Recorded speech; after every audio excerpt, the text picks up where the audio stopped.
Hello everyone, welcome to my channel teacher connection. आज के video में हम बात करने वाले हैं सीटेट जुलाई 2025 को लेकर।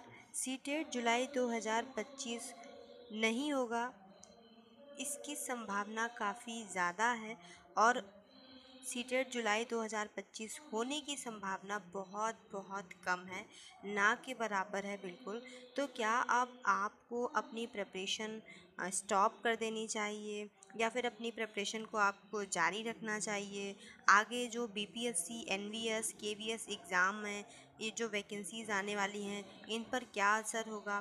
तो ये सारी चीज़ें आज के वीडियो में जानेंगे। तो सबसे पहली बात यही है कि क्या सीटेट जुलाई 2025 होगा या नहीं होगा। तो अभी तक जो सीटेट की ऑफिशियल वेबसाइट है उस पर कोई भी इस तरीके का नोटिफिकेशन या कोई भी इंफॉर्मेशन नहीं है कि सीटेट नहीं होगा या होगा। कोई भी ऐसी इंफॉर्मेशन नहीं आई है सीटेट की वेबसाइट की तरफ से। जो भी मेल वगैरह हैं उनका भी रिप्लाई कुछ खास नहीं है।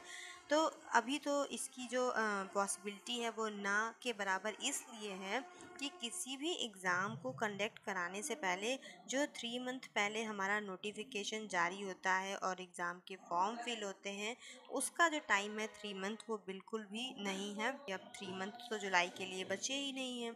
तो इस टाइप से जो भी हम देख रहे हैं, जो चीज़ें चल रही हैं, उसके अकॉर्डिंग सीटेट का जो नोटिफिकेशन है वो ना के बराबर है।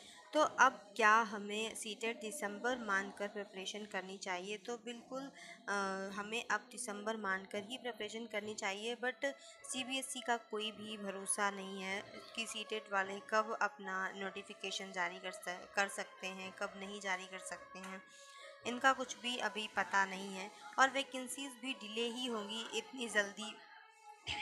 इतनी जल्दी वैकेंसीज़ नहीं आने वाली हैं। वैकेंसीज़ भी डिले होंगी। जब सीटेट डिले हुआ है तो वैकेंसीज़ भी डिले होंगी। आपको बहुत ज़्यादा घबराने की, बहुत ज़्यादा टेंशन लेने की ज़रूरत नहीं है।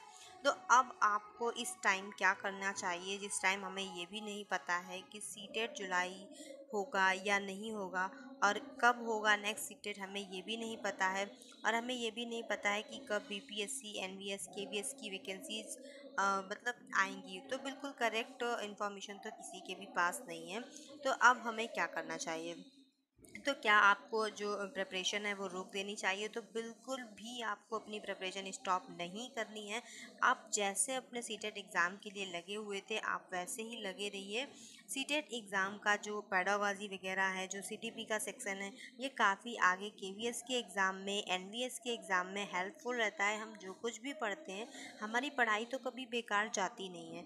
और अगर हम एक बार सीटेट को अच्छे से प्रिपेयर कर लेंगे तो फिर हमें जब भी सीटेट का नोटिफिकेशन आना होगा ना, तो हमें ओनली रिवीजन की ज़रूरत पड़ेगी। तो हमें क्या करना होगा? बस रिवीजन करना होगा। तब हमारे पास जो भी नोटिफिकेशन के बाद टाइम होगा, उस टाइम में हम अच्छे से रिवीजन करेंगे और हमारा बहुत अच्छा स्कोर भी होगा सीटेट में। तो आपको क्या करना चाहिए कि आप जो भी सीटेट की स्ट्रैटेजी बना करके पढ़ रहे थे, आपने कोई बैच लिया था, आपने यूट्यूब चैनल्स को फॉलो किया था, आपने कोई नोट्स बनाए हुए हैं, आपने कहीं से नोट्स परचेज किए हैं, या फिर आप एनसीईआरटी कवर कर रहे थे, या फिर आप पीवाईक्यू कर रहे थे, जो कुछ भी आप कर रहे थे, सीटेट एग्ज़ाम को लेकर, जो भी जिस भी तरह से आपकी प्रिपरेशन चल रही थी, आप उसको बिल्कुल कंटिन्यू रखिएगा। आप बिल्कुल कंटिन्यू कीजिए। आप बिल्कुल उसे बीच में स्टॉप नहीं करेंगे, क्योंकि इसका जो भी सीटेट एग्ज़ाम को अगर आप बीच में प्रिपरेशन को लीव कर देते हैं तो फिर आपका ही लॉस होगा, किसी और का लॉस नहीं है। आपने अब तक जितनी प्रिपरेशन कर ली है ना, वो आपको वापस से उतनी ही एनर्जी के साथ पढ़नी होगी। तो आपने जितना पढ़ लिया है उसको रिवाइज करते हुए सीटेट के जितने भी टॉपिक्स बचे हों, जितना भी आपका सिलेबस बच गया हो, आप उसको कवर कीजिएगा और अपनी प्रिपरेशन को बिल्कुल भी स्टॉप नहीं कीजिए। अपने सिलेबस को पूरा कंप्लीट कीजिए, पूरे नोट्स कंप्लीट कीजिए, रिवीजन कीजिए। और इसके बाद आप जो केवीएस, एनवीएस, बीपीएससी, इन सभी एग्ज़ाम्स की प्रिपरेशन कीजिए। जैसे कि सीटेट डिले हुआ है तो संभावना पूरी है कि वैकेंसीज़ भी डिले होंगी। तो बहुत ज़्यादा परेशान होने की ज़रूरत नहीं, बहुत ज़्यादा पैनिक होने की ज़रूरत नहीं है।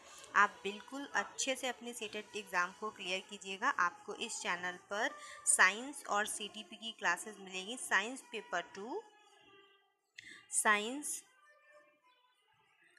पेपर 2 और CDP जो कि पेपर 1 और पेपर 2 दोनों के लिए हैं। आपको CDP की क्लासेस भी बहुत जल्दी मिलना स्टार्ट हो जाएंगी, तो आप दोनों को अच्छे से प्रिपेयर कीजिए, अच्छे से नोट्स बनाइए। NCERT को कवर करना बहुत ही इम्पॉर्टेंट है, और जब आपकी NCERT कवर हो जाए, अच्छे से आपकी अच्छी प्रिपरेशन हो जाए, तभी आप अपनी वैकेंसीज़ वाले एग्ज़ाम की प्रिपरेशन कीजिए। आपको बहुत ज़्यादा यहाँ की पढ़ाई का वहाँ प्रॉफिट मिलेगा। तो आपको पूरा पढ़ना है, आपको अपनी प्रिपरेशन को बिल्कुल भी लीव नहीं करना है। मैं फिर से बता दूं कि आपको अपनी प्रिपरेशन बीच में बिल्कुल भी लीव नहीं करनी है। आप जो भी कर रहे थे, आप वो सारी प्रिपरेशन कीजिए अच्छे से। जो भी नोट्स बना रहे थे, जहाँ से आप बैच परचेज किया था, वो सारी चीज़ें कंप्लीट कीजिए और अपनी सीटेट के एग्ज़ाम की प्रिपरेशन को कंप्लीट कीजिए। जब भी नोटिफिकेशन आएगी, आपको सिर्फ रिवीजन करना रहेगा और आपका एग्ज़ाम बहुत अच्छा होगा। तो मिलते हैं नेक्स्ट वीडियो में। Thanks for watching.